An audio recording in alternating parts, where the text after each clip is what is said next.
우리 다 같이 일어나셔서 임내송 부르심으로 우리 주일 예배를 드리겠습니다.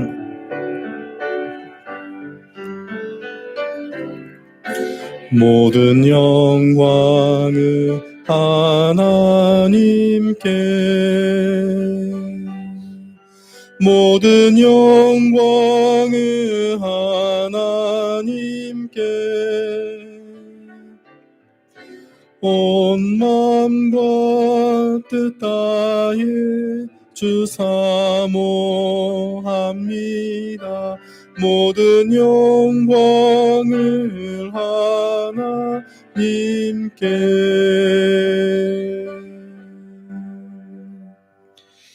하나님 아버지, 주님 앞에 나와 예배를 드립니다.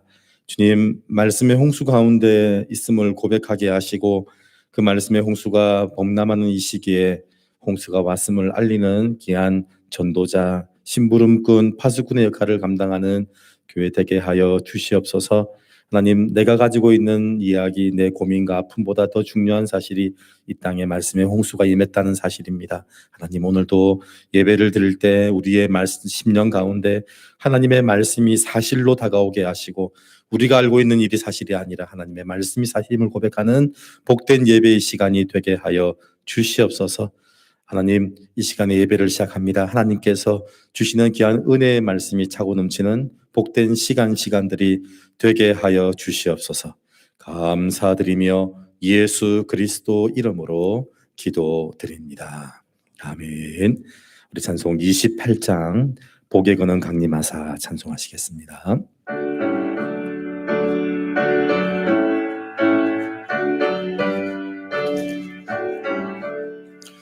복의 근원 강림하사 찬송하게 하소서.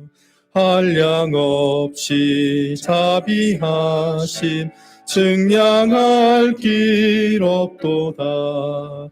천사들의 찬송가를 내게 가르치소서.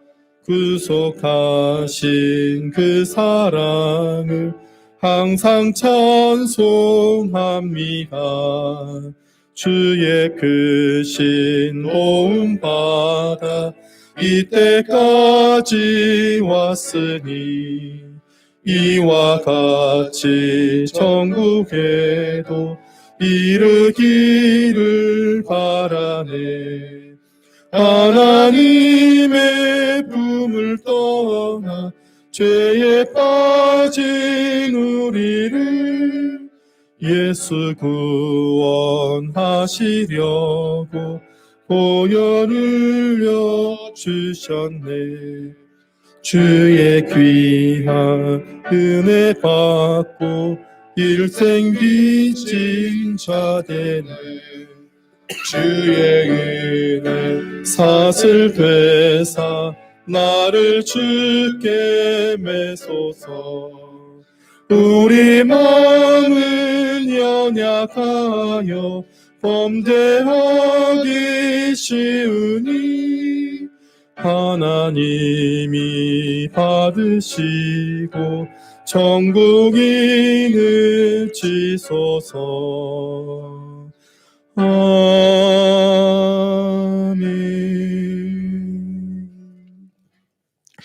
사도신경으로 지난 고백하시겠습니다. 나는 전능하신 아버지 하나님 천지의 창조주를 믿습니다. 나는 그의 유일하신 아들 우리 주 예수 그리스도를 믿습니다. 그는 성령으로 잉태되어 동정녀 마리아에게서 나시고 본디오 빌라도에게 고난을 받아 십자가에 못 박혀 죽으시고 장사된 지 사흘 만에 죽은 자 가운데서 다시 살아나셨으며 하늘에 오르시어 전능하신 아버지 하나님 우편에 앉아 계시다가 거기로부터 살아있는 자와 죽은 자를 심판하러 오십니다. 나는 성령을 믿으며 거룩한 공교회와 성도의 교제와 죄를 용서받는 것과 몸의 부활과 영생을 믿습니다. 아멘. 우리 자리에 앉으시기 바랍니다. 찬송가 뒤에 있는 교동문입니다. 교동문 제9문입니다. 교독문 제9문 우리 함께 교독하시겠습니다. 교독문 제9문입니다. 여호와여, 주의 장막에 머무를 자 누구 오며 주의 성산에 사는 자 누구 오니이까. 정직하게 행하며 공의를 실천하며 그의 마음에 진실을 말하며 그의 혀로 남을 허물하지 아니하고 그의 이웃에게 악을 행하지 아니하며 그의 이웃을 비방하지 아니하며 그의 눈은 망령된 자를 멸시하며 여호와를 두려워하는 자들을 존대하며 그의 마음에 서원한 것은 해로울지라도 변하지 아니하며 이자를 받으려고 돈을 구워주지 아니하며 뇌물을 받고 무죄한 자를 해하지 아니하는 자이니 이런 일을 행하는 자는 영원히 흔들리지 아니하리이다. 아멘. 하나님 아버지, 주님 앞에 기도를 올려드립니다. 우리의 기도를 들으시고 하나님의 은혜가 차고 넘치는 시간이 되게 하여 주시옵소서. 주님, 우리는 간구하는 것이 우리의 소원이며 우리의 사명인 것을 압니다. 하나님, 간구할 때 하나님의 나라가 세워지는 것이 보여지게 하시고 하나님의 뜻을 보게 하여 주시옵소서. 모세의 말씀을, 모세가 인도하였던 그 말씀을 따라갔던 이스라엘 백성들처럼 아무것도 알지 못합니다. 주님이 예배하러 가자라고 했던 그 말씀밖에는 기억하는 것이 없고 이 길을 가면 어디로 가야 되는지 어떻게 되어지는지를 우리는 알지 못합니다. 그러나 주님 말씀 의지하고 가며 날마다 주님이 하시는 놀라운 일을 보게 될 줄 믿사오니 주님, 오늘도 이 한 주간의 첫날을 말씀으로 시작합니다. 말씀의 인도함을 받아가는 그곳이 하나님의 역사가 일어나는 곳인 줄 믿습니다. 하나님, 오늘도 교회가 예배드림으로 이 나라와 이 민족을 살려 주시옵소서. 예배드리는 일을 위해서 이스라엘 백성들이 살았던 것처럼 오늘도 한국 교회가 예배드림으로 이 나라와 이 민족을 살려내는 역사가 일어나게 하여 주시옵소서. 주님, 예배드리자고 했던 모든 일들 때문에 이스라엘 민족이 세워지고 열방의 주의 복음이 증거되어지는 일이 시작되었습니다. 하나님, 오늘도 예배드림으로 나라와 민족을 세워가는 복된 교회 되게 하여 주시옵소서. 오늘도 예배를 드림으로 말씀을 따라감으로 성령의 인도하심을 받음으로 오늘 시작되는 예배가 되게 하여 주시옵소서. 예배 시간들마다 주시는 은혜가 넘치게 하시고 그 넘치는 은혜가 우리의 가정과 우리의 사는 지역과 부산과 이 대한민국과 열방을 향해서 그 복이 흘러가는 축복의 통로가 되게 하여 주시옵소서. 가덕교회가 복의 통로로, 축복의 통로로 하나님의 복을, 하나님의 구원의 소식을 전달하는 심부름꾼으로 쓰기를 소원하오니 우리가 가진 것으로 나누지 않게 하시고 하나님의 은혜를 나누는 주의 교회 되게 하여 주시옵소서. 이 시간 예배를 드리는 주의 백성들에게 하나님 은혜를 베풀어 주시고 그 마음속에 하나님 주시는 말씀과 은혜와 능력이 차고 넘치는 시간들이 될 수 있도록 인도하여 주시옵소서. 특별히 나라가 힘들고 어려운 가운데 있습니다. 하나님, 이 문제를 통해서 하나님의 교회가 더 성결하고 정결하게 서게 하시고 하나님, 그래서 정결해진 교회가 다시 모였을 때는 그전의 교회가 아니라 하나님 더 성결하고 아름다운 교회의 모습으로 설 수 있도록 주님이 은혜 베풀어 주시옵소서. 주님 감사합니다. 예배를 시작합니다. 말씀 주실 때 그 말씀이 우리의 심령을 찔러 쪼개는 능력의 말씀이 되게 하여 주시옵소서. 감사드리며 예수 그리스도 이름으로 기도드립니다. 아멘.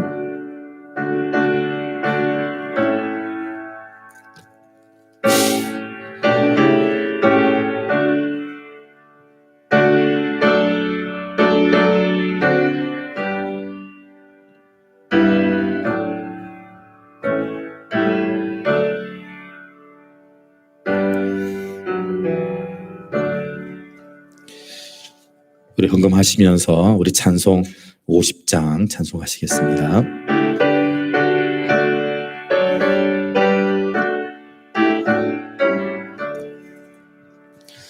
내게 있는 모든 것을 아낌없이 드리네. 사랑하고 의지하며 주만 따라 살리라. 주께 드리네. 주께 드리네. 사랑하는 구주 앞에 모두 드리네. 내게 있는 것을 겸손하게 드리네. 세상 욕심과 나를 나를 받아주소서. 주께 드리네. 주께 드리네. 사랑하는 구주 앞에 모두 드리네. 내게 있는 모든 것을 주를 위해 드리네. 주의 성령 충만하게 내게 내려주소서. 주께 드리네. 주께 드리네. 사랑하는 구주 앞에 모두 드리네. 아멘.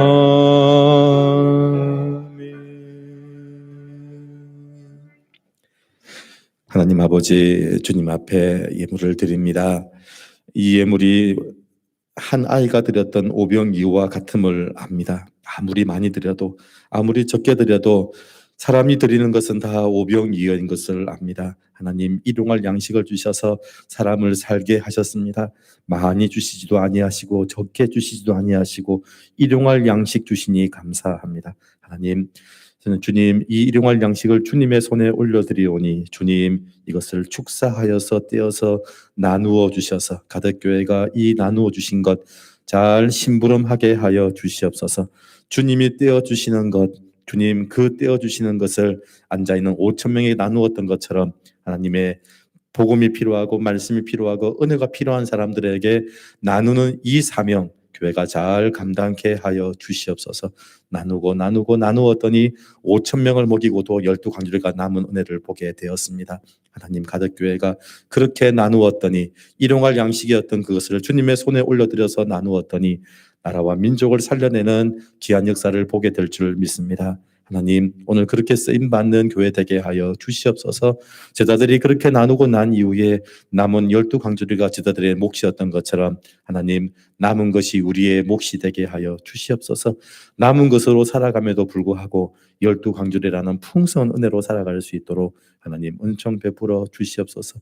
가진 게 많아서 드리지 않고 내가 가진 것 나누어서 드리지 않고 모든 것이 주님의 것임을 고백하며 주 앞에 드리오니 주님, 이것을 받아주시고 주님이 축사하여서 떼어서 나누어 주는 역사가 일어나게 하시고 그렇게 떼어서 나누어 주는 것을 심부름하며 주님이 하신 놀라운 일을 보는 우리 증인들, 우리 가덕교회 교인들 되게 하여 주시옵소서.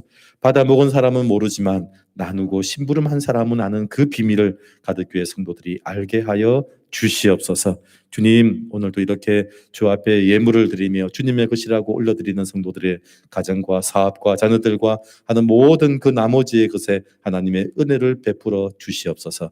그래서 모든 사람들이 하나님의 은혜로 살아간다는 것을 주님, 모든 사람들이 다 알 수 있도록 은총 베풀어 주시옵소서. 가진 것으로 살지 않게 하시고 하나님의 은혜로 살아가는 주의 종들 되게 하여 주시옵소서. 감사드리며 예수 그리스도 이름으로 기도드립니다. 아멘. 우리 하나님 말씀 우리 함께 봉독하겠습니다. 하나님 말씀은 사도행전 2장입니다. 사도행전 2장.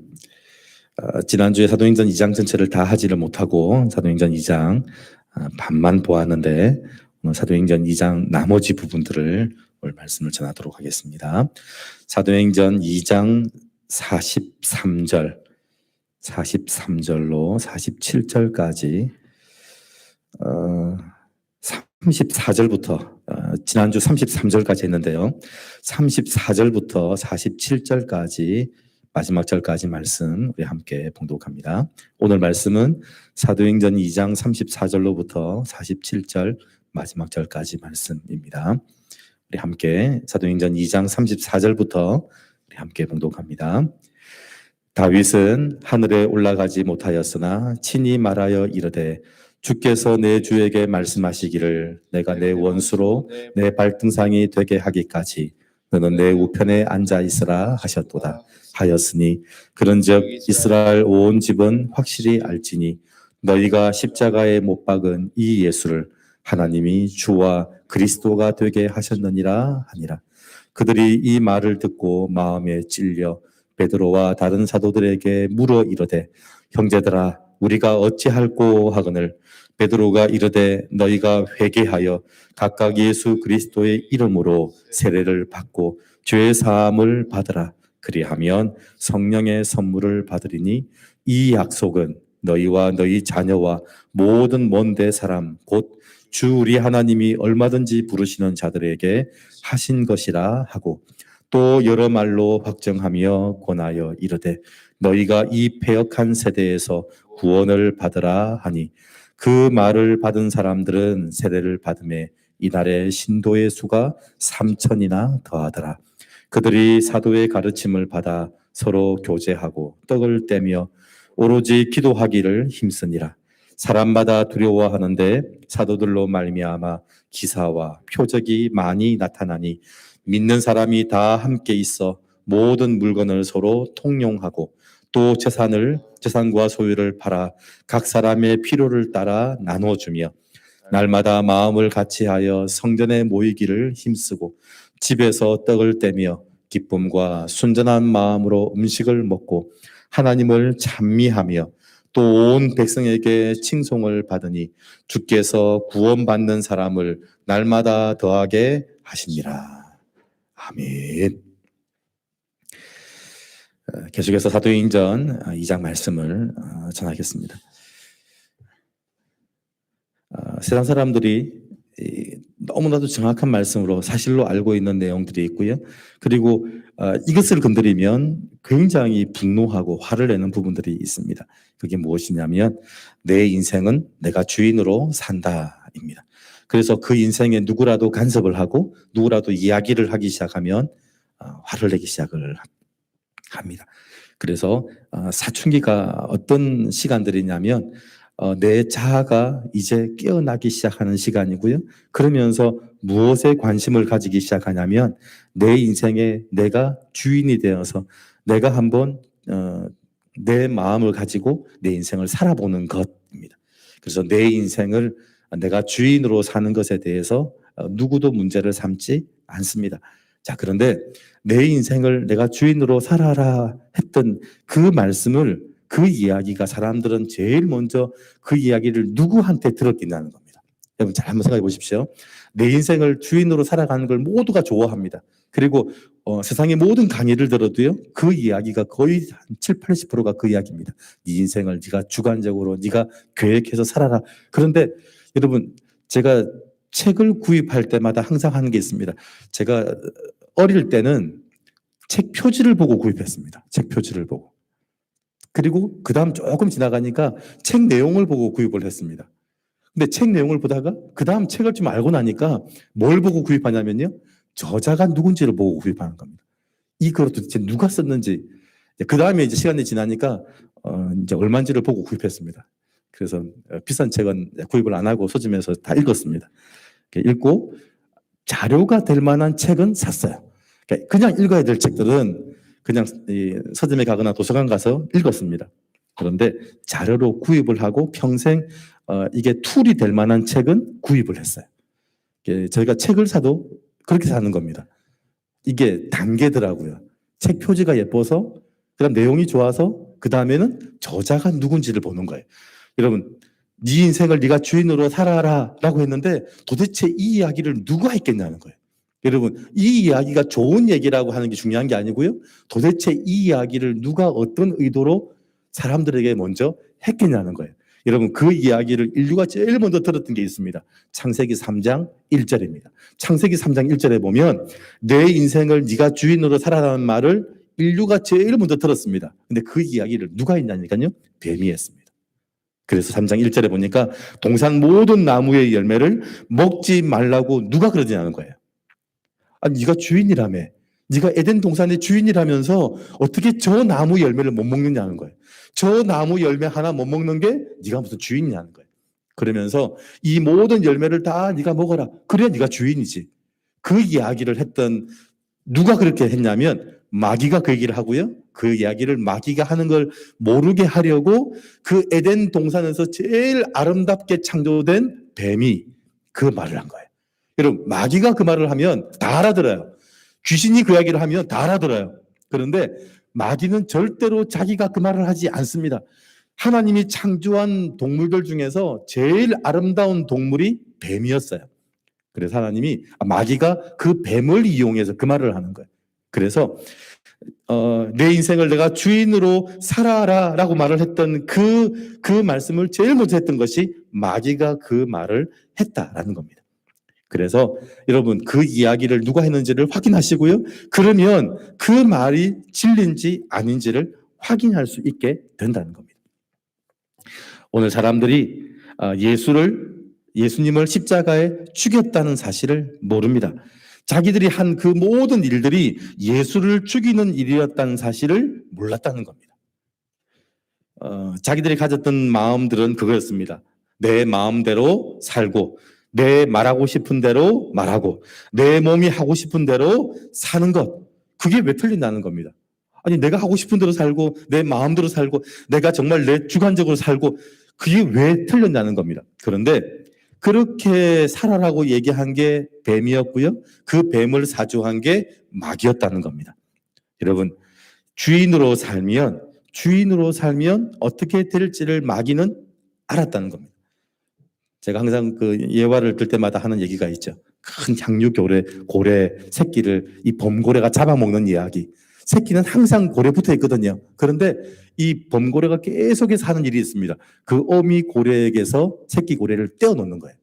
떨어지는 순간 그 고래는 죽은 거예요. 여러분, 고래가 어미에게서 떨어지는 순간 그 고래는 죽습니다. 그래서 범고래가 떨어지는 순간부터 범고래 3마리가 이 새끼를 어떻게 죽이냐면 새끼가 새끼 위를 누르더라고요. 누르고 또 한 마리가 또 누르고 그래서 이 고래가 숨을 쉬려고 올라와야 되는데 숨을 쉬지 못하도록 돌아가면서 누르기 시작하더라고요. 그래서 새끼 고래가 익사해서 죽더라고요.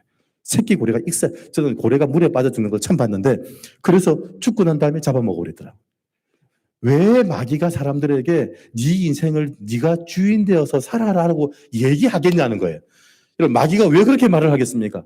네 인생을 네가 주인 돼서 살아라. 그리고 하나님으로부터 딱 떨어지는 순간부터 그건 죽은 거예요. 그래서 네 인생을 네가 주인으로 살아라 하면요. 그 말씀이 좋은지 안 좋은지를 확인하지 마시고 그 말을 누가 하는지를 확인하셔야 돼요. 도대체 이 이야기는 누가 하는지를 알면 이 말의 의도가 무엇인지를 알게 된다는 거예요. 그래서 유대인들은 내 마음대로 살고 내 말하고 싶은 대로 살고 내 몸이 하고 싶은 대로 살았는데 그게 왜 예수를 죽이는 일인지를 그들은 몰랐던 거예요. 여러분, 이 사도행전 2장에는요 성령의 하시는 일을 확실히 보여주는데요 사람이 제일 분노하는 일이 있습니다. 그게 뭐냐면 내가 하지 않은 일을 했다고 말할 때입니다. 가장 분노할 때가 언제냐면 내가 하지도 않은 일을 했다고 얘기할 때가 가장 분노할 때입니다. 그런데 베드로가 오순절 날에 모인 사람들에게 2장 36절 얘기를 합니다. 너희가 예수를 십자가에 못 박았다. 너희가 예수를 십자가에 못 박았다.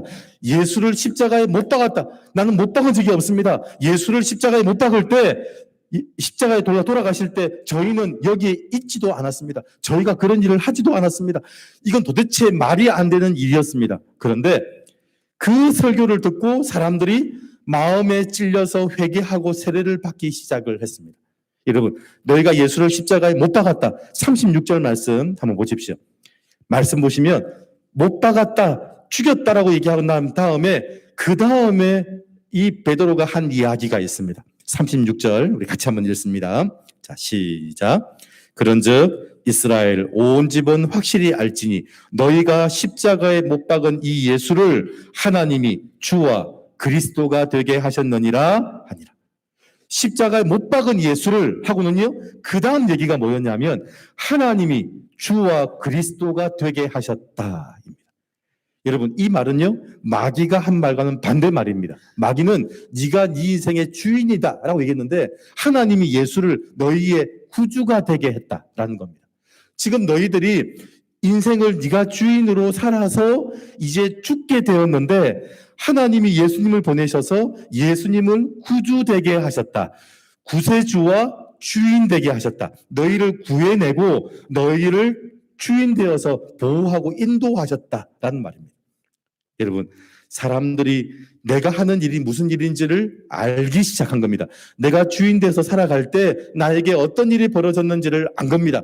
나는 내 마음대로 살고 내 말한 대로 살고 내 몸이 하고 싶은 대로 살았는데 그게 다른 사람을 예수를 죽이는 일이라는 사실을 알게 된 겁니다.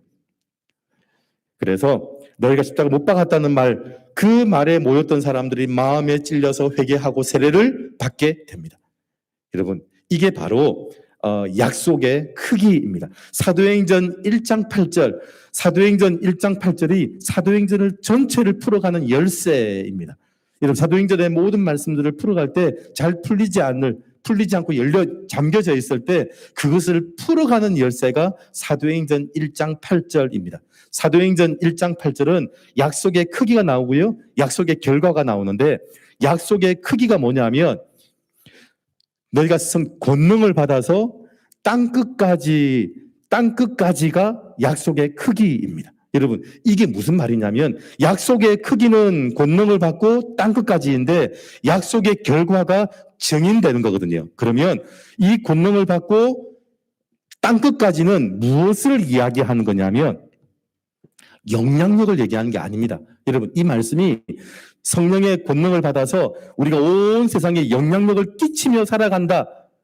잘못한 겁니다. 그거는요, 잘못 이해를 한 겁니다. 약속의 크기는 이 증인이 되는 것의 증거를 얘기하는 겁니다. 오늘 이 약속의 크기를 설명하는 내용이 36절입니다. 너희가 십자가에 못 박은 예수를 하나님이 주와 그리스도가 되게 하셨다. 여러분, 이게 약속의 39절입니다. 39절 같이 읽습니다. 이 약속은 아까 약속의 크기에 대해 나오죠. 약속의 크기가 권능을 받고서 땅끝까지, 그래서 온 세상에 영향력을 끼치고 살아가는 것이 이 약속의 크기가 아니라 약속이 무엇을 얘기하는 거냐면요. 39절입니다. 같이 한번 읽습니다. 시작. 이 약속은 너희와 너희 자녀와 모든 먼데 사람 곧 주 우리 하나님이 얼마든지 부르시는 자들에게 하신 것이라. 약속이 뭐냐면 약속이 왜 온 유대와 사마리아와 땅끝을 얘기하는 거냐면 하나님의 말씀의 효과가 능력이 예수가 죽을 때 그 자리에 있지 않았던 사람들에게도 미쳤다라는 말입니다. 여러분, 이 약속의 크기를 얘기하는 것은 영향력을 얘기하는 것이 아니라 이 증거가, 이 사실이 온 땅에 다 미친다라는 말을 하기 위해서 이 이야기를 하는 겁니다. 여러분, 이 마귀는 끊임없이 우리에게 이 사실을 알지 못하게 하고 속이고 있더라고요. 그래서 약속의 크기를 얘기할 때 나도 모르게 맞아, 권능을 받으면 우리의 영향력이 온 세상을 다 미치는 거야. 그런요, 마귀가 우리에게 속이는 내용이더라고요. 약속의 크기는 예수가 죽는 것을 그 자리에 있지 않았던 사람들도 결국 예수를 죽이는 일을 했던 사람들이다라고 알리는 것이 이 약속의 크기입니다. 그래서 예수님이 죽었던 2000년 전에 죽었던 그 예수님을 지금 우리가 예수를 죽였다고 고백할 수 있는 이유가 뭐냐면 그 약속의 크기 때문에 그렇다는 겁니다. 여러분, 이게 약속의 크기입니다. 그래서 하나님의 말씀을 들을 때 우리가 사실을 알게 됩니다. 내 마음대로 살고 내 말하는 대로 살고 내 몸이 하고 싶은 대로 사는 그게 어떤 일이었는지를 이제 알게 된 겁니다. 그리고 목사에게도 이 약속의 크기의 잘못된 부분들을 알기 시작하더라고요. 제가 이 교회 사역하면서 우리 교회 성도들이 가득 교회가 온 땅으로 영향력을 미치면서 사역의 크기를 넓혀가는, 여러분, 그게 이 속이는 거더라고요. 마귀가 얼마나 잘 속이는지. 네 인생을 네가 주인으로 살아라. 그리고 약속의 크기를 얘기하면서도 이 약속의 크기가 증인으로 가지 못하도록 막는 거예요. 약속의 크기가 증인으로 가지 못하도록 끊임없이 속이고 있더라. 여러분, 이 유대인들이 그 사실을 깨닫고 마음에 찔려서 회개하고 세례를 받았습니다. 예수가 십자가에 달려 돌아가실 때 그 자리에 없었던 사람들이 이 사실을 알고 회개하고 그리고 그 회개하고 세례를 받는 이야기가 오늘 사도행전 2장에 나오는 이야기입니다. 그래서 말씀은요, 우리가 누구인지를 보여주고요, 말씀은 세상에서 들려오는 이야기가 하나님으로부터 왔는지 세상으로부터 왔는지를 보여주고 알려주는 것이 바로 이 말씀이더라고요. 여러분, 그 자리에 없었기 때문에 죄가 없다라고 발뺌하지 못하게 하는 것, 그게 말씀입니다. 우린 그 자리에 없었어요. 예수님이 죽을 때 우린 벌써 2000년 전, 2000년 후의 사람이잖아요. 난 아무 관계가 없어요 라고 발뺌하는 사람들에게 그 말씀이 우리를 정확하게 보여주고 있는 겁니다. 우리도 그 자리에 있었다면 그렇게 하고도 남을 사람이기 때문에 그렇다는 겁니다. 아니, 그 자리에 있었다면 더하면 더했지 덜할 사람들이 아니라는 겁니다. 말씀을 들으면 반드시 마음에 찔리게 되어 있습니다. 말씀을 들으면 사실을 깨닫게 됩니다. 제가 한 주간 동안 계속해서 CBS에서 했던 그 친천지에 대한 그때 방송 2018년도에 했던 그 방송 8부작까지 있는 방송을 계속 좀 보았습니다. 그런데 이 사람들이 이제 상담을 하고 돌아오는 건 딱 한 가지더라고요. 어떻게 부모도 모르냐, 가정도 모르냐, 어떻게 사람이 그렇게 따져가지고 절대 안 돌아오더라고요. 그래서 아니 어떻게 네가 지금 신천지에 빠져가지고 부모도 모르고 남편도 모르고 자식도 모르고 어떻게 그래서 집을 나갈 수 있냐? 그건 네 생각이고 그러더라고요. 그건 네 생각이고. 그런데 그 사람을 바꾸는 건 딱 같더라고요. 말씀을 찝어서 보여주는 거더라고요.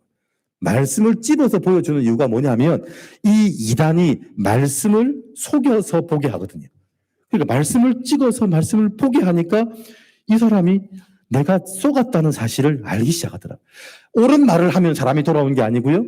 말씀을 보여주면 돌아오더라고요. 그래서 이 신천지 사람들이 거짓말을 합니다. 그런데 거짓말을 하는 이유가 뭐냐면 말씀에 거짓의 하나님이 거짓말을 해서 그 거짓말을 가지고 복음을 전하는 일. 그래서 이 바울이 거짓말을 해서라도 복음을 전했구나. 그렇게 알더라고요. 그런데 그 다음 말씀을 딱 불러보니까 그렇게 하는 게 맞냐라고 묻는 거예요. 그러니까 실제로 이 말씀은 거짓말을 해서라도 복음을 전하라는 얘기가 아니라 거짓말을 해서 복음을 전하는 게 맞냐? 틀리다는 말을 하는데 앞에 이야기만 얘기를 하고요. 앞에 이야기를 가지고 거짓말을 해서라도 복음을 전해야 된다. 그런데 이 상담하는 사람이 보여주는 게 그 다음 구절을 보여주더라고요. 여러분, 말씀을 통해서 너희들이 알고 있는 이게 거짓말이라는 걸 알려주는 건 말씀을 통해서 보여주는 거예요. 여러분, 말씀을 들으면 예배 시간에 말씀을 들으면 일어나는 일이 똑같은 일인 거예요. 내 안에 이게 사실이라고 확실히 믿고 있는 이야기들이 말씀을 들으면서 이게 틀렸구나. 이게 거짓말이었구나. 내 마음대로 살고 내 말하고 싶은 대로 살고 내 몸이 하고 싶은 대로 살아라. 이렇게 살면 정말 내 인생을 즐기고 내가 정말 내 주체로 살 줄 알았더니 이게 아니구나라는 걸 말씀을 통해서 사실을 깨닫게 되는 것이더라고요. 그래서 우리의 모습을 말씀이 그대로 보여주기 때문에 그렇습니다. 물론 그 찔린 반응이 회개하는 쪽으로 나오기도 하지만 일을 가는 쪽으로 나오기도 합니다. 회개한 것도 일을 간 것도요, 성령의 역사가 맞습니다. 회개한 것도 말씀을 받기 때문이고요, 일을 간 것도 그 말씀이 맞기 때문에 그렇습니다. 스데반이 설교했을 때 사람들이 이를 갈았습니다. 그 말은 말씀이 틀렸기 때문이 아니었습니다. 그 말씀이 맞아서 그렇습니다. 말씀이 맞다고 생각하는 사람들 중에 반응은 두 가지더라고요. 하나는 회개하고 돌아오는 거고요. 말씀이 맞다는 게 너무 괴로워서 그 말씀을 전하는 스데반을 죽여버리는 일도 있더라고요. 그래서 회개한 것도 일을 한 것도 둘 다 성령의 역사가 맞습니다. 자기의 모습을 정확히 보았기 때문에 그렇습니다. 그래서 예배를 통해서 확인하는 겁니다. 나는 나를 위해서라면 예수를 십자가에 못 박을 사람이 확실하다. 그전에는 그게 맞다고 생각했었는데, 그게 내 인생을 정말 멋있게 사는 거라고 생각했었는데, 말씀을 듣는 순간에 뭘 깨달았냐면, 맞아. 나는 나를 위해서라면 예수를 십자가에 못 박을 사람이 확실해. 나는 분명히 그렇게 살았어. 나는 내 인생을 정말 멋있게 살려고 했었는데, 이게 멋있게 사는 게 아니라 예수를 십자가에 못 박는 일이 이 일이었구나. 그래서 신천지에서 돌아온 그 청년들이 가슴을 치고 울더라고요. 어떤 청년들은 막 죽으려고 그러더라고요. 왜냐하면 신천지에서 돌아왔는데 문제는 자기 때문에 신천지로 들어간 애들이 있잖아요. 자기 때문에 들어간 애들이 있는 거예요. 그게 가슴을 치고 통탄하는 거예요. 그냥 나만 잘못해서 나만 빠졌다가 나만 나오면 될 일이었는데 그동안 자기가 수많은 사람들을 그때 집어넣었거든요. 여러분, 이게 가슴을 치고 이게 통탄할 일이 되더라고요. 여러분, 나는 나를 위해서라면 예수를 십자가에 못 박을 사람이 맞구나. 아, 그랬구나. 라는 걸 아는 순간 회개하고 자복하고 그리고 세례를 받을 수밖에 없게 되더라고요. 그래서 뭘 하기 시작하냐면 말씀을 따라가기 시작을 하는 거예요. 지금까지는 내 마음을 기쁘게 하는 사람들의 말을 따라갔어요. 야, 이 말 정말 좋은 말이야. 말씀을 들을 때마다 이 말은 정말 좋은 말이야. 나한테 필요하고 나한테 좋은 얘기를 해주는 사람 말고 이제 하나님의 말씀을 통해서 나를 보기 시작하는 거예요. 여러분, 이단들은요, 끊임없이 사람들에게 좋은 이야기를 하고 그 사람에게 필요한 얘기를 하기 시작을 해요. 필요한 얘기, 우리한테 필요한 얘기가 중요한 게 아니고 내가 누구인지를 보여주는 말씀이 필요하더라고요. 여러분, 우리한테 뭐가 필요하죠? 나한테 이런 말 저런 말 좋은 말 해준 사람 필요한 얘기를 해준 사람이 필요한 게 아니라 내가 누구인지를 정확히 보여주는 말씀이 필요하더라고요.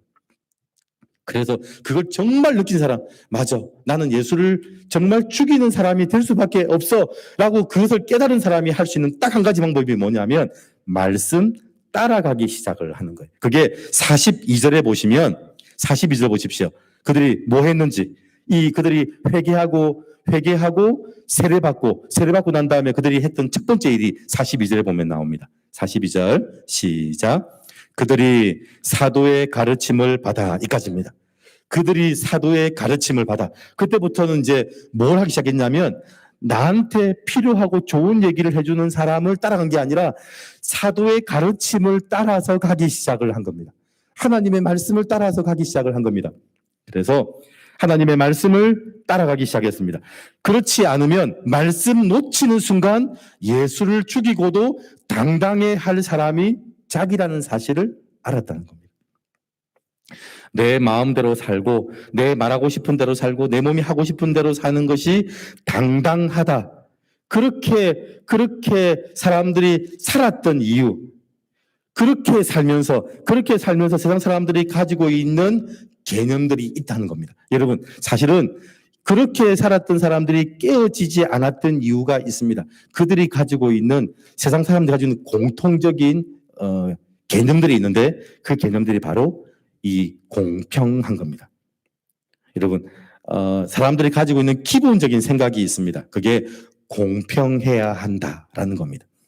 여러분, 잘 보십시오. 사람들이 가지고 있는 마음이 뭐냐면 내 마음대로 살고 내가 말하고 싶은 대로 살고 내 몸이 하고 싶은 대로 사는데 그 사람들이 가지고 있는 기본적인 개념이 뭐냐면 공평이라는 겁니다. 여러분, 이 내 마음대로 내 말하고 싶은 대로 내 몸이 하고 싶은 대로 사는 게 맞다라는 걸 증거해주고 그걸 확인시켜준 게 있는데 그게 바로 공평하게 사는 겁니다. 그런데 이 공평이라는 사실 때문에 사람들은 자기들이 잘못하고 있다는 사실을 몰랐던 겁니다. 여러분, 말씀이 오면 그 단어의 원래 개념을 가르쳐 주기 시작을 합니다. 우리가 가지고 있는 개념 말고요. 그 개념은 틀린 개념입니다. 그런데 말씀이 오면 그 공평이라는 말이 무슨 말인지를 알게 된다는 겁니다. 그래서 사람들이 공평하지 않은 것을 절대로 용서하지 않습니다. 공평하지 않은 걸 용서하지 않습니다. 그런데 공평하게 나누자고 말할 때가 여러분 언제인지 한번 보시기 바랍니다. 공평하게 나누자라고 말할 때가 언제인지. 왜냐하면 지금 이 사람들이 회개하고 세례를 받고 사도의 가르침을 받고 그 다음에 일어나는 일들이 바로 이 개념입니다. 여러분 보십시오. 회개하고 세례 받고 그 다음에 말씀을 따라가면서 그 사람들에게 그 다음에 일어나는 일, 그게 42절. 아까 그들이 사도의 가르침을 받아. 그 다음 말씀이 뭐죠? 시작. 42절. 그들이 사도의 가르침을 받아 서로 교제하고 떡을 떼며입니다. 서로 교제하고 떡을 떼며. 여러분, 서로 교제하고 떡을 뗀다. 이게 공평한 겁니다. 여러분, 서로 같이 나누어 먹었다는 겁니다. 그런데 어떻게 나누어 먹었는지에 대한 이야기입니다. 우리가 알고 있는 공평 아닙니다. 성경은요, 우리가 알고 있는 공평의 내용이 아닙니다. 사람들은 언제 공평을 얘기하냐면 받을 때 공평해야 한다고 말합니다. 그렇죠? 언제 우리가 공평을 얘기하냐면 받을 때 얘기합니다. 받을 때. 그러면 줄 때는 어떻게 얘기할까요? 줄 때는요, 이 재산을 모을 때, 이 돈 모을 때 네가 뭐 무슨 일을 했는데 이거 달라고 그러냐고 묻습니다. 참 신기하죠? 똑같이 나누어야 된다고 말하는데 언제 그 얘기를 하냐면 받을 때 얘기하는 거예요. 받을 때. 줄 때는요, 사람들이 야 우리 같이 나눠가죠. 여러분 가지고 있는 재산이 있는데 누가 와가지고 야 그 재산 우리 나눠 가지자. 그럼 나눠줄까요? 나눠주지 않을까요? 안 합니다. 그리고 우리가 하는 말이 있습니다. 아니 내 재산 모으는데 네가 한 게 뭐가 있다고? 네가 한 게 뭐가 있다고 이걸 나누냐는 겁니다. 그러니까요, 사람들이 말하는 공평은 받을 때의 공평이에요. 줄 때 공평이 아니고 받을 때의 공평에 대한 이야기를 하고 있다는 거예요. 그래서 그건 공평이 아닙니다. 세상 사람들이 말하는 공평은요, 받을 때 공평이라는 얘기입니다. 그래서 공평하게 나누자고 말할 때가 언젠지를 생각해 보십시오. 그는 그냥 주어졌을 때입니다. 서로 많이 가지려고 싸울 때 하는 말이 공평하게 나누자라고 말을 한다는 겁니다. 오늘 사도행전 2장 42절 서로 교제하고 떡을 떼며 이게 예루살렘 교회의 모습이었는데 이 공평하게 나누는 것을 어떻게 했는지를 자세히 설명하고 있는 내용이 44절, 45절입니다. 자, 그러면 서로 교제하고 떡을 떼었다는 말이 구체적으로 어떤 것이었는지를 44절, 45절은 이야기하는데요. 같이 한번 볼까요? 44절, 45절 시작. 믿는 사람이 다 함께 있어 모든 물건을 서로 통용하고 또 재산과 소유를 팔아 각 사람의 필요를 따라 나눠주고. 여러분, 성경이 말하는 진짜 공평의 의미가 뭐냐면 똑같이 나누는 게 공평이 아니에요. 똑같이 나눈다 이 말은요, 세상 사람들이 하는 말이에요. 그런데 세상 사람들이 왜 똑같이 나누자고 말을 한다고요? 받을 때 그 말 한다는 거예요. 받을 때. 이게 그 말이 맞다면 이 사람들은 받을 때만 그 말하면 안 되고 내가 가진 걸 나눌 때도 그 말을 해야 돼요. 그런데 세상 사람들이 말하는 똑같이 나누어야 된다고 말을 할 때 그 말은 받을 때 말하는 거예요. 그러니까 제가 말하잖아요. 똑같이 나누어야 된다는 말을 도대체 누가 했냐는 거예요. 아까 네 인생은 주인이야 말을 했던 건 누가 했다고요? 그 마귀가 그랬다고요. 왜 그랬다고요? 네가 네 인생을 주인으로 살면 저 인생 잡아먹기 딱 좋거든요. 그러니까 서로 공평하게 나누자고 말을 했던 건 누가 한 거냐면 세상 사람이 말을 하고 있는 거예요. 그 말은 나누자는 말이 아니에요. 네가 가진 게 많아서 나는 이게 배 아파 이 말인 거예요. 나누자는 말은 네가 가진 게 많고 나는 적어서 가진 게 많은 나는 배 아파 이 말이더라고요. 요즘 제가 그 TV 프로를 보니까 그 예능 프로그램 보니까 막 마지막에 1,000만 원을 딱 버는 거예요. 어떤 게임을 해서 게임을 이긴 사람이 1,000만 원 가져가는 거예요. 그런데 마지막에 1,000만 원 가져가는 사람이 못 가져가게 됐어요. 그랬더니 모든 하는 사람들이 안타까워했을까요? 기뻐했을까요? 기뻐하는 거예요. 왜냐하면 아무도 못 가지게 됐거든요. 아무도 못 가지게 된 거예요. 한 사람이 가진 게 아니라 아무도 못 가지게 되니까 기뻐하더라고요. 세상 사람들이 말은 똑같이 나누자는 말은 이건 우리가 서로 나누어서 행복해지자는 말이 아닌 거예요. 네가 가진 게 많잖아. 네가 가진 게 많아서 그 가진 걸 우리 나누어. 네가 가진 게 난 배 아파. 이 말이 서로 공평하게 나누자라는 말이더라. 그러니까 어떤 얘기를 들으면 그 말 맞는 얘기야. 아닙니다. 그 말이 맞는지 아닌지를 확인하는 방법은 그 말을 누가 했는지를 확인하면 알 수 있어요. 그래서 성경이 말하는 공평은 서로 통용하고 필요를 따라 나누는 것이 평등입니다. 지금 여기에 이 44절, 45절의 이야기 공평하게 나누었는데 공평이라는 말의 의미가 뭐냐면 서로 통용하고 필요를 따라 나누는 것, 그게 공평하다는 것. 세상이 말하는 공평은 받을 때 공평을 얘기하는 거고요. 하나님의 나라에 말하는 공평은 줄 때 공평을 얘기하는 거예요. 그래서 공산주의는 이걸 제도와 법으로 만들었습니다. 그래서 공평하면 천국이 될 거라고 생각한 겁니다. 근데 이 공산주의가 말하는 공평은 뭐라고요? 받을 때 공평을 얘기하는 거거든요. 그러니까 이 공평이라는 말이 앞에 뭐 붙어야 돼요. 받을 때 공평. 이렇게 말을 해야 돼요. 그래서 받을 때 공평하면 천국이 될 거라고 생각했다는 거예요. 여러분, 세상은요, 공평하지 않기 때문에 아름다운 겁니다.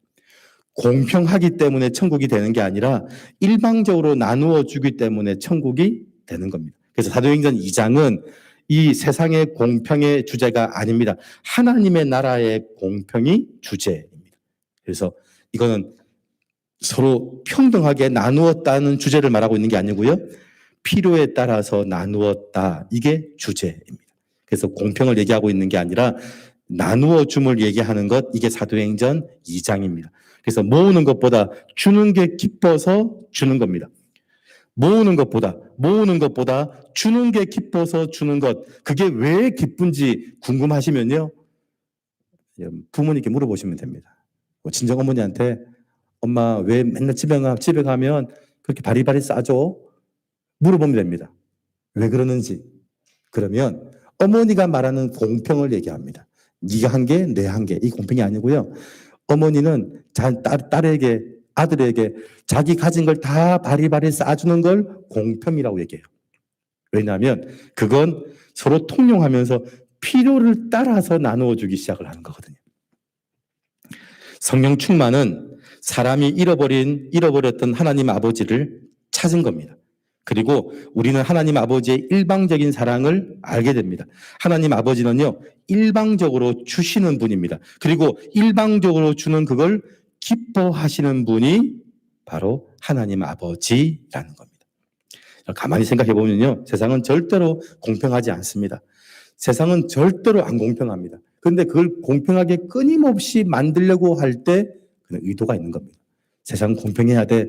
가진 사람, 안 가진 사람, 그 구분되어 있으면 안 돼. 세상은 똑같이 가져야 돼. 왜 누구는 많이 가지고 누구는 적게 가져야 돼? 아니야. 다 세상은 똑같이 가져야 돼. 라고 말하는데, 여러분, 그렇게 말해서 만들어진 게 공산주의잖아요.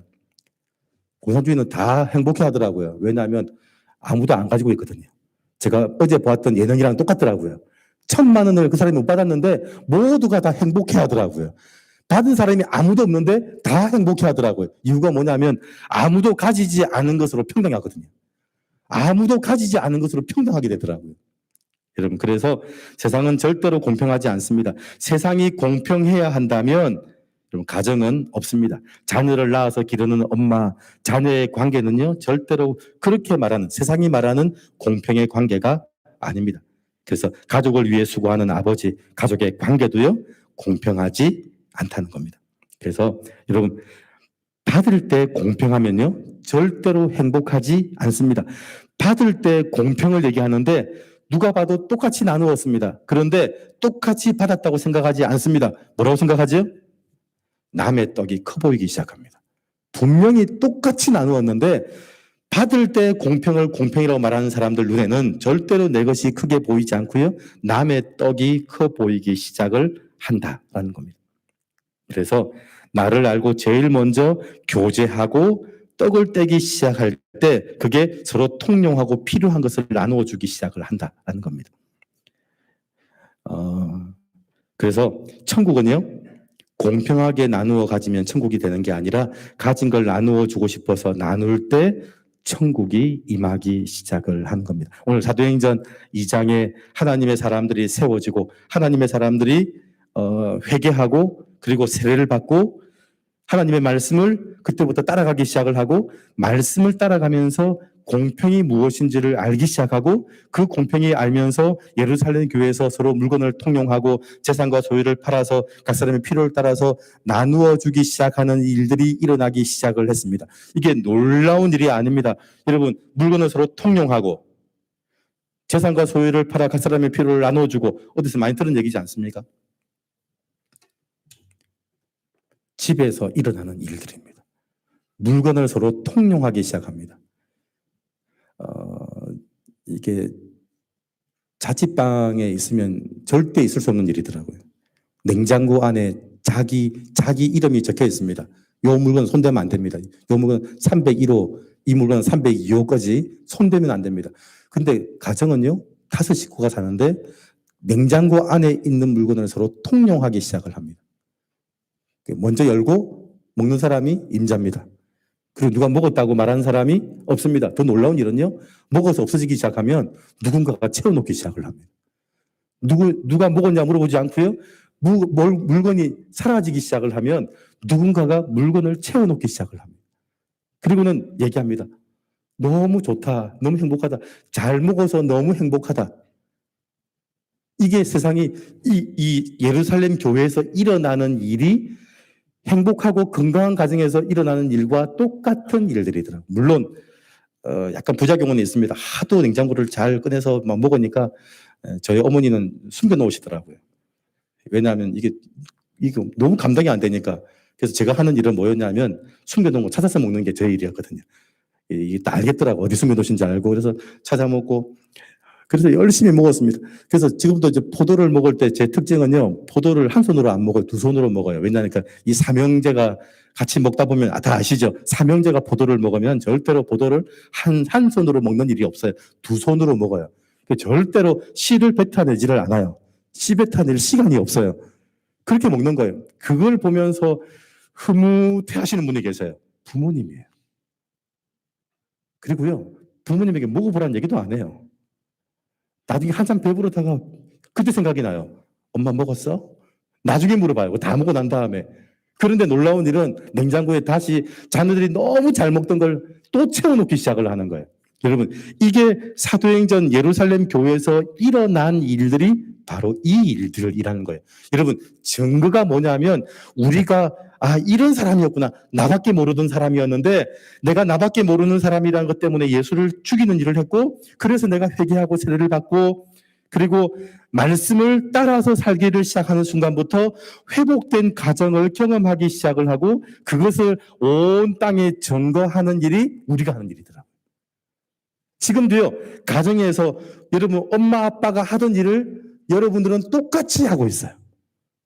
여러분 할머니가 하고 있던 일을 여러분 어머니가 하고 있고요, 어머니가 하던 일을 여러분도 똑같이 하고 있어요.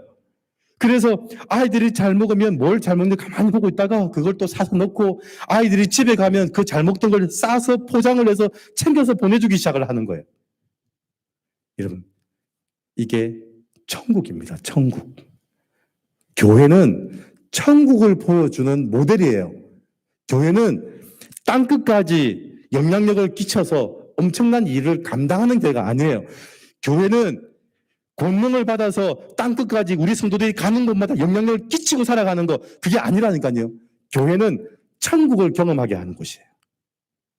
근데 그 천국을 경험하는 것이 내 다음 대 생명을 이어서 그 다음 자녀들에게 끊임없이 그게 이어져 가잖아요. 땅끝까지. 그래서 사람들은 천국을 가정에서, 교회에서 느낍니다. 그래서 가장 문제가 많은 곳이 가정과 교회예요. 모든 문제의 시작은 가정에서 시작되고, 어떤 사람들은 교회 다닐 필요가 없다는 거예요. 교회가 여러분, 교회가 어려워지고 가정이 어려워진다. 무슨 말이냐면요, 저는 이렇게 어려워지고 힘들어지면 무슨 말인지를 알아요. 제가 말씀을 드렸죠. 제가 전도 신방을 하고 어디 신방을 하는데, 평소에는 신방이 안 어려운데 어느 순간 신방이 어려워질 때가 오면 제가 한다고요. 지금 이게 굉장히 중요한 일이라서 마귀가 막았구나. 가정과 교회, 우리나라의 모든 문제가, 제일 많은 문제가 부부 관계더라고요. 부부 관계. 부부. 자녀. 왜 그럴까요? 그 가정과 교회가 천국을 보여주는 모델이거든요. 그 천국을 보여주는 모델만 무너져가면 모든 게 끝나기 때문에 그렇다는 거예요. 그래서 사람들은 천국을 가정과 교회에서 느낍니다. 가정과 교회는 천국의 모델 하우스이기 때문에 그렇습니다. 여러분, 땅끝까지 증거하고 증인되는 건 뭘 증거한 거냐면 하나님의 나라를 증거한 거예요. 그 하나님의 나라를 말로만 증거한 게 아니고요. 이 바울은 이 예루살렘 교회를 통해서 하나님의 나라를 경험했어요. 지금까지 공평은 똑같이 나눈다. 가진 걸 똑같이 나누어야 된다. 이게 자기가 알고 있던 그 말씀이었는데, 사실이었는데, 말씀을 통해서 이게 틀렸다는 사실을 알고요. 말씀을 통해서 물건을 서로 통용하고 필요를 따라서 나누어 주는, 이게 천국이구나. 이게 공평이구나. 이게 나누는 거구나라는 걸 알았다는 거예요. 가장 불공평한 관계인 가정을 통해서 천국을 봅니다. 가정을 위해서 부양을 책임진 아버지, 가정을 위해서 밥하고 빨래하고 청소하는 어머니, 불공평하다고 절대 말하지 않습니다.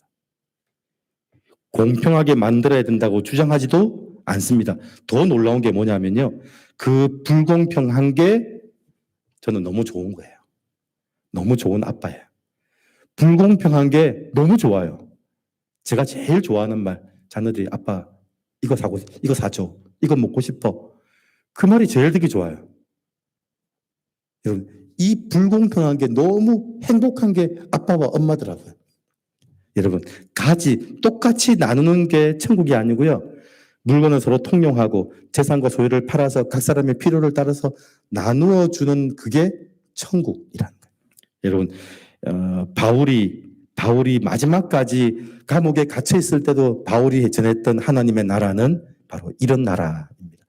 저는 여러분들이 이 신천지에 빠졌던 사람들이 말씀을 통해서 다시 돌아오게 된 것처럼 여러분들이 가지고 있는 이 생각 단어 하나, 이 공평이라는 단어 하나도 말씀을 통해서 여러분 교정 받으셔야 됩니다.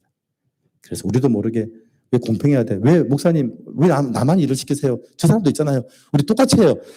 기관들이 있는데 왜 우리만 그거 해야 돼요? 저 사람도 있잖아요.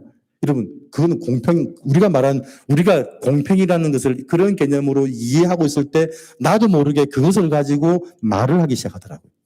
똑같이 하는 걸 공평이라고 생각하는 거예요. 여러분, 똑같이 하는 게 공평이 되는 순간 그건 천국이 되는 게 아니고요. 그건 지옥이 됩니다. 똑같이 해야 돼. 똑같이 하는 것은 천국이 아니라 지옥입니다. 그래서 공평이라는 그 생각이 뭘 무너뜨리냐면요. 가정을 무너뜨리고 교회를 무너뜨립니다. 지금도 그 공평이라는 생각을 가진 젊은 사람들이 가정을 이루려고 하지 않아요. 자녀를 놓으려고 하지도 않아요. 아니 왜 내가 벌어서 이 여자를 먹여 살려야 되냐는 거예요. 아니 우리 부부가 사는데 왜 아이들을 키워야 되냐는 거예요. 이게 공평이라는 생각이 사실이라고 믿고 있는 젊은이들이 그것을 결론 내리면 그 다음에 일어나는 열매들이 그거더라고요. 왜 내가 버는 걸 이 여자랑 나눠야 돼? 우리 부부가 같이 행복하게 살 걸 왜 아이들을 낳아서 이 아이들에게 모든 걸 제공해야 돼? 그건 불공평하다는 거예요. 왜냐하면 그 공평이라는 생각이 그 머릿속에 잡혀 있는 거예요. 이걸 깨트릴 수 있는 방법은요. 네가 결혼을 해야지. 나이가 몇 살인데 안 깨지더라고요. 여러분 한번 해보시랍니까? 네가 나이가 몇 살인데 그걸 아직도 결혼 안 해. 그 생각을 모일 때마다 해도요. 절대 안 깨집니다. 어떻게 깨지냐면 말씀으로 깨지더라고요. 말씀이 공평이 뭔지를 예루살렘 교회를 보여주면서 이게 공평이야. 그래서 성경을 가르쳐서 딱 읽어보게 만들고 그래서 이 아이가 깨닫는 거예요. 지금까지 그 공평이라는 걸 우리 부모님, 우리 할머니들을 쭉 보면서 이게 공평이라는 사실을 다시 회복하기 시작을 하는 거예요. 그게 하나님의 나라가 임하기 시작을 하는 거예요. 여러분, 하나님의 나라가 저는 여러분의 임하기를 바랍니다. 그래서 제일 중요한 것, 그 공평이라고 하는 그 세상이 준 생각들을 깨트리는 작업, 말씀으로 깨트리는 작업을 하지 않고는 하나님의 나라가 여러분, 교회가 모여도, 가정이 모여도, 결혼을 해도, 아이를 낳아도 여러분, 그것은 분명히 천국을 만들어내지 못하고 지옥을 만들어내는 일이 되고 말 겁니다. 여러분, 말씀을 통해서 말씀을 짚어가면서 말씀을 보면서 이게 공평의 의미구나. 이게 공평이구나. 라고 그렇게 오늘 깨달을 수 있는 여러분 되시기를 주의 이름으로 축원드립니다. 기도하겠습니다. 하나님 아버지 감사합니다. 사람들은 공평하다는 말을 서로 똑같이 나눈다는 것을 공평하다라고 생각을 하고 그 생각을 가지고 판단하고 살아가고 결정하고 선택하며 살았습니다. 그렇게 살았더니 천국이 만들어진 게 아니라 똑같이 가져야 된다라고 했던 생각이 천국을 만들어낸 게 아니라 지옥을 만들어내고 말았습니다. 하나님 말씀을 통해서 그 공평이 무엇인지를 깨닫게 하여 주시옵소서. 우리 머릿속에서 절대로 깨어지지 않는 이 단어의 개념들을 하나님 말씀을 통해서 깨트리게 하시고 깨트려진 이 개념을 가지고 이 공평의 의미를 가지고 천국을 만들어내고 하나님의 나라를 만들어내는 우리 가득교회 성도들 되게 하여 주시옵소서. 감사드리며 예수 그리스도 이름으로 기도드립니다. 아멘. 우리 찬송 211장 찬송하시겠습니다. 211장입니다.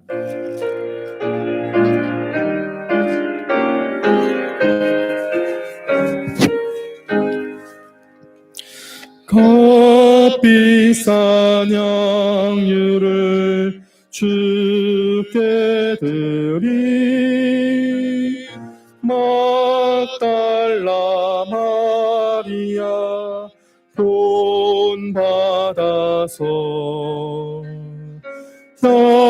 향기로운 산재물 주님께 바치리 사랑의 주 내 주님께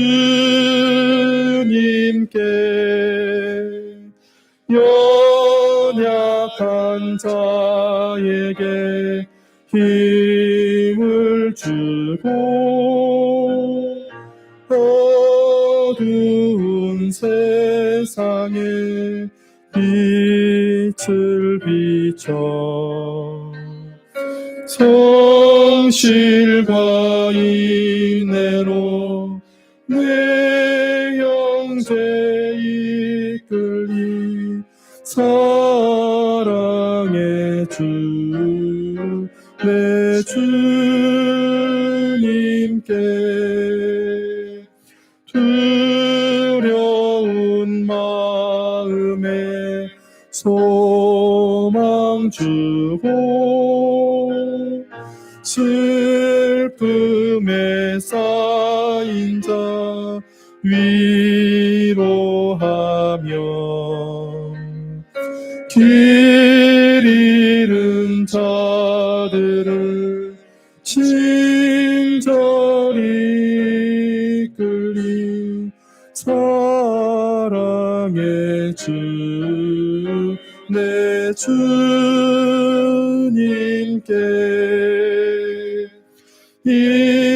인생의 왕혼이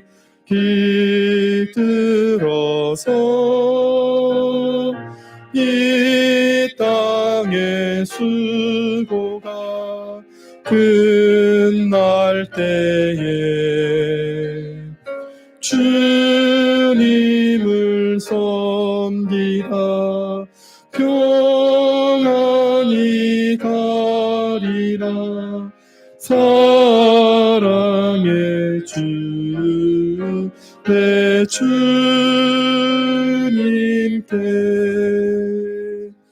아멘.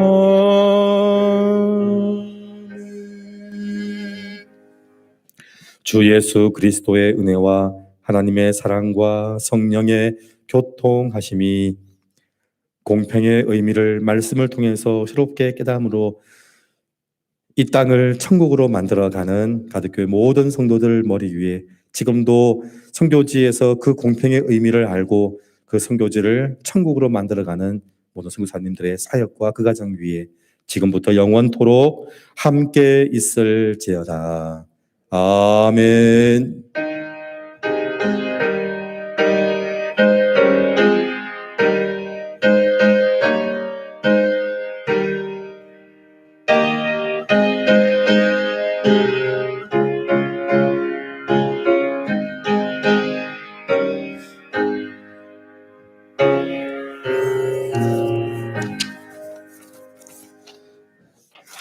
중고 말씀드리겠습니다. 우리 계속해서 가정 예배 체제로 드리는 셋째 주일입니다. 특별히 우리 라이브 예배를 위해서 기도해 주시고 속히 다 같이 함께 모여서 예배 드릴 수 있도록 이런 기도해 주시기 바랍니다. 그리고 3월 23일 초중고등학교가 정상 등교한다라고 일단 지금 광고가 나가고 있는데 다른 이상이 없으면 다음 주일 3월 22일 주일은 정상 예배를 드리겠습니다. 초중고등학교가 교육부에서 광고한 대로 23일 날 정상 등교하면 다음 주일 22일은 정상 예배를 드릴 수 있습니다. 위에서 기도해 주시기 바랍니다. 그리고 우리 교육기관 주일학교 그리고 중고등부 청년대학부 계속해서 우리 주일학교는 우리 고신총회 어린이 예배 영상으로 지금 예배를 드리고 있고 그리고 중고등부 청년대학부는 온라인 화상 모임으로 진행되고 있습니다. 우리 교육기관을 위해서 기도해 주시고 그리고 김종남 사모님 지금 고신대 보건병원 입원해 계시고 우리 정두리 할머니 지금 고신대 병원 중환자실에 입원해 있습니다. 내일 경색이 왔는데 위에서 기도해 주시기 바랍니다. 그리고 가덕교회 발전위원회가 어제 모였습니다. 1차 모임을 하고 서기 회의록 내용들을 올렸습니다. 계속해서 가덕교회 발전위원회가 모여서 모임이 진행되고 결정이 된 사항들을 계속 주부에 이렇게 올려드리겠습니다. 위에서 기도해 주시고 가덕교회가 하나님의 나라를 세워가는 일에 잘 쓰임 받을 수 있도록 그렇게 기도해 주시기 바랍니다. 우리 다 같이 일어나셔서 우리는 사랑의 띠로 하나가 되었습니다. 우리 찬양하겠습니다.